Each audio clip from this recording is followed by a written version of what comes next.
So, in today's video, we're going to be talking about witchcraft, because that's what I wanted to do on this channel.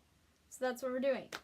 Specifically, we're going to talk about my process and transformation, how and why I ended up calling myself a witch, because I realized that I am very open about it to certain people, but I am open enough about it that it's just kind of public knowledge now. I don't know what this is. I hope you enjoy all of my looming wall of stuffed animals here. I think this is a really nice addition. This is the back of my futon. I'm at my house now, and I sleep on a futon when I'm in college. But now that I've moved back in and I'm no longer in that house, I just have parts of futon laying around everywhere because we have no place in our house to assemble them. So enjoy my tapestry, enjoy my looming wall of stuffed animals, and enjoy my futon. So, where to begin with the witchcraft? I have always been an odd child, and I don't say that lightly. I think everyone is probably a strange child, but people would look at me and be like, "Damn, Rachel, you're pretty weird." And I'd be like, "Yeah, that hurts my feelings, but also, you're right, and I'm going to embrace that as part of my identity rather than being upset about it." And that is exactly what I did. I got made fun of a lot for having a wild and rampant imagination that both blessed me and caused me a lot of anxiety.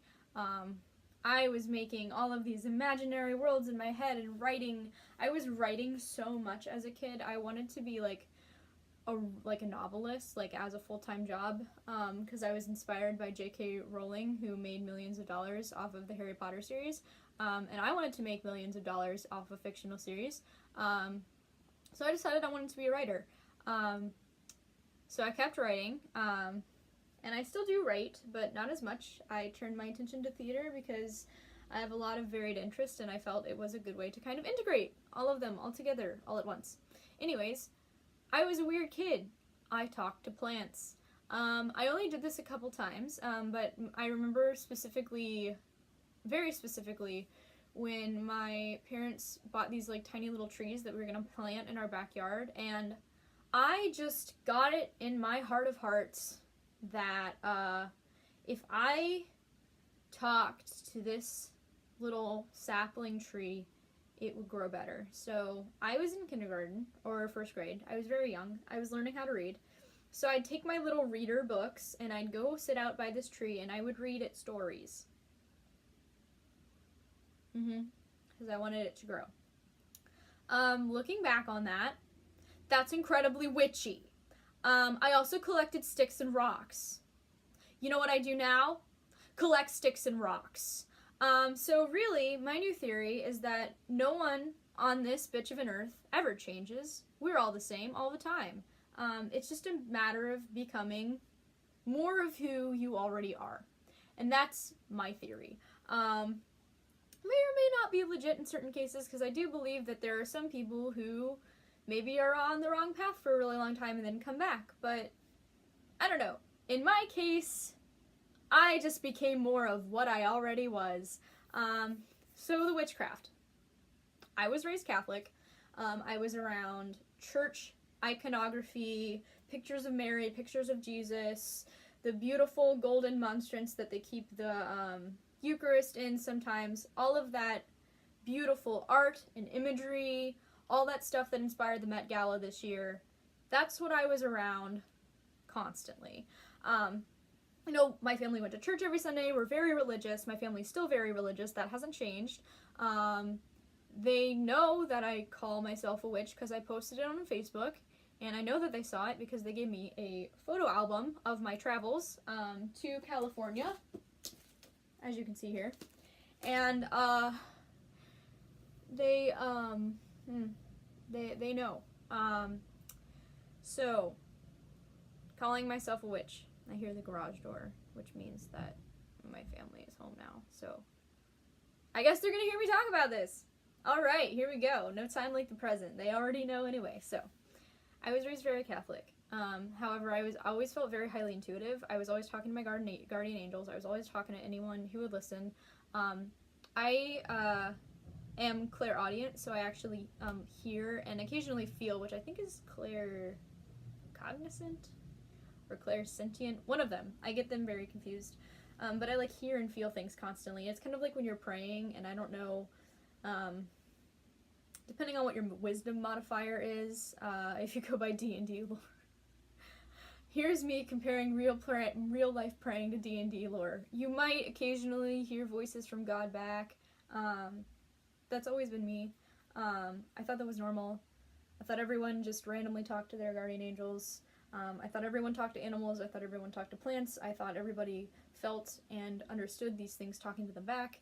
I did other weird things, like opening my Bible and asking God a question, and then like flipping to a random page and like pointing my finger and like having that question answered, which is bibliomancy. That's a form of divination. So again, all of these practices, no one taught me how to do them. I was doing them as a child already. So it's incredibly intuitive and natural to want to ritualize and give meaning to things and find meaning as a human being. That's what my whole thesis is about. So when people say like, oh, you're a witch, does that mean like you worship Satan? No, I do whatever I want. Yes, interrupted by my family, because they came home and I heard the garage door go off. I don't know if you could hear it in the video, but my room is directly above the garage, so you might have been able to hear it. Anyway, so I was doing all of those things already. The difference was I didn't call them witchcraft because I was a child and I didn't know that that was a real thing.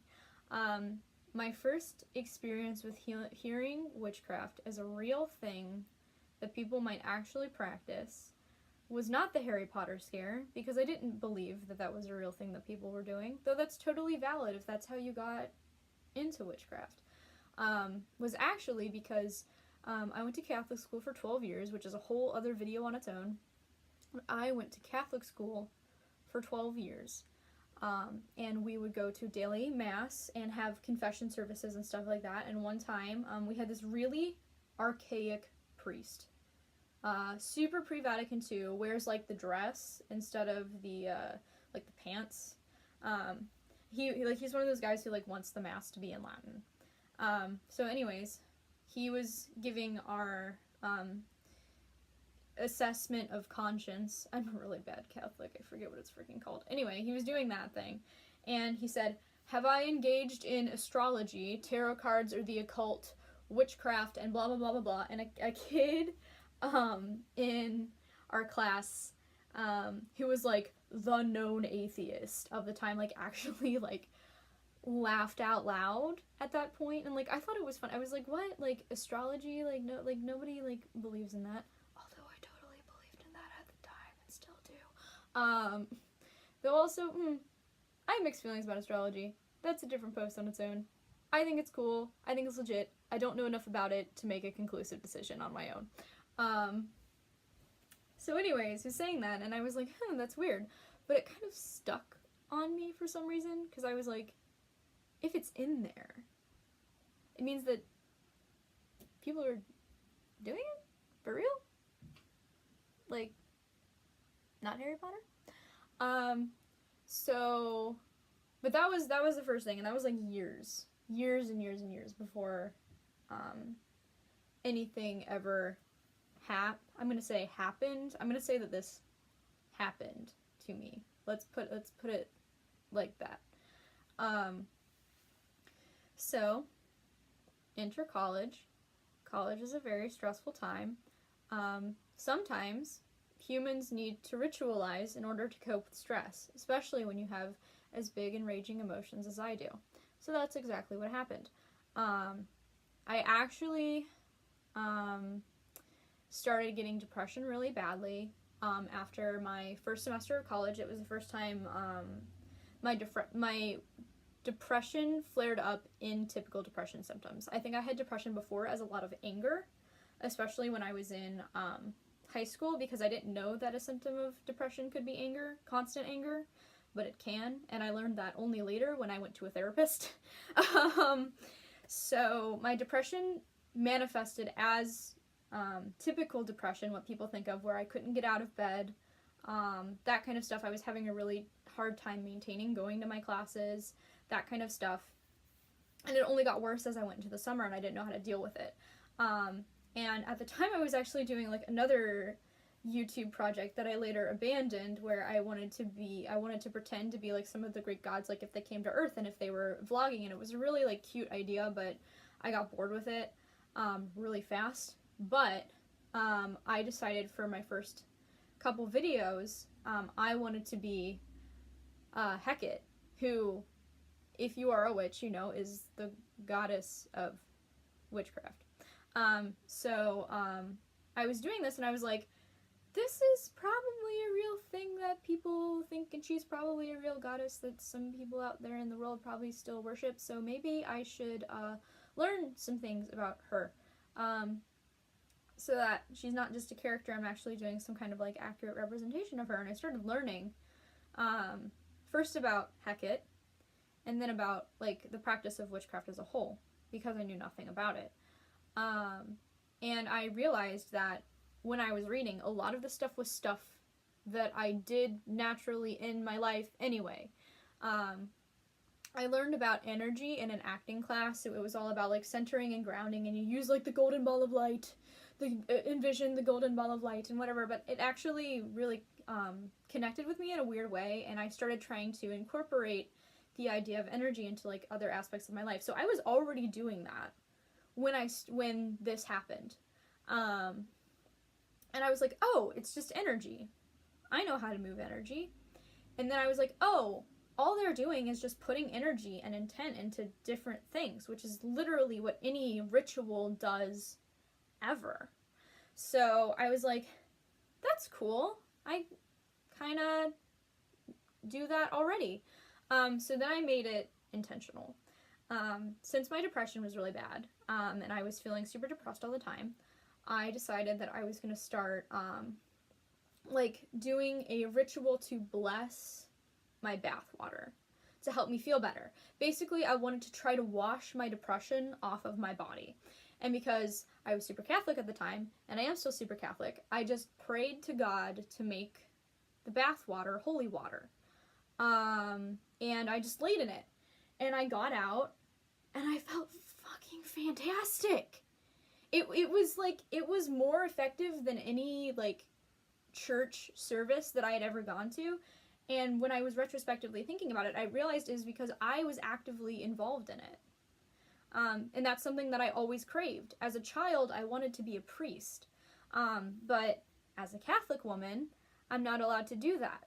And by doing these rituals for myself, I was allowed to do all of those things that I'd always wanted to do for other people, for myself, my whole life. I could lead my own rituals, do things for myself with God, and that was cool. That was so cool to me, and it didn't feel evil. You know, people say witchcraft is evil.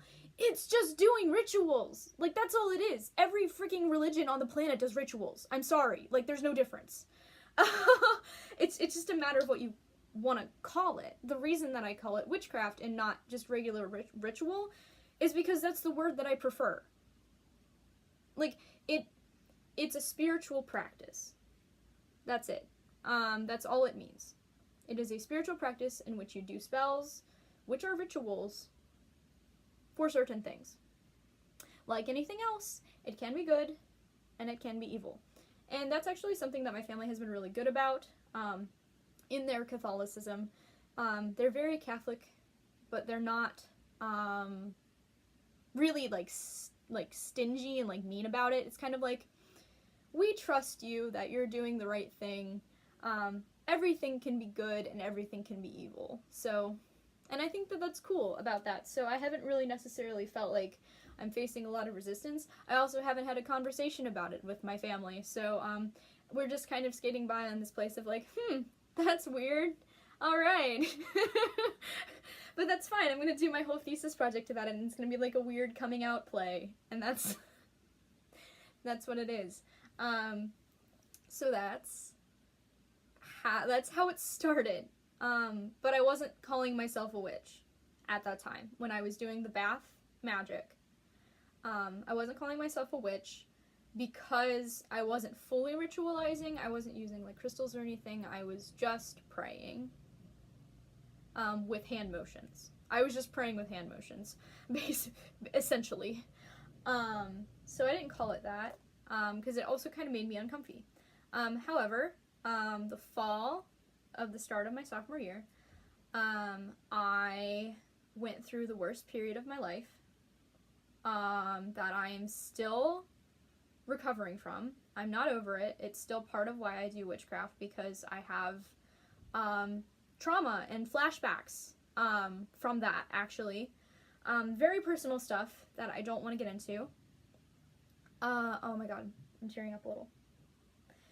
Okay, so I went through the worst period of my life. Totally lost all belief in God and whatever. And that was a really hard time for me as a person who was raised super Catholic and was like super into Catholicism. Like, I won the Catholic Girl Award at my school because that was a thing. Anyways, I was like the Catholic girl, and like I completely lost all faith in basically anything, and I still do struggle with that. Like, I'm not sitting here like, oh yes, I believe in everything that I do. No, I think I like, some days I'm like, yes, this is real, and other days I'm like, this is a bunch of bullshit, but I'm gonna do it anyway. So because of that, I was going through so much pain, even though I had completely severed ties with my belief. I was like, I cannot reconcile my belief in God with the pain that I'm going through.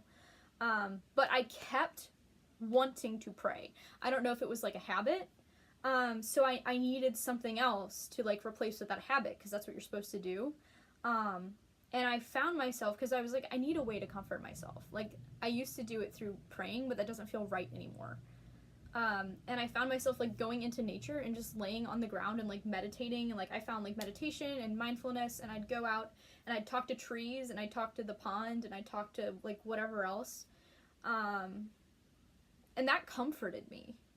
And it got me through that time. And so then I, over a period of time, I started doing more. I started buying crystals, I started making sachets, I started doing all this stuff, without thinking about God occasionally, but I was also like mad at him and didn't want to talk to him, so I wasn't like, like praying to a God or anything.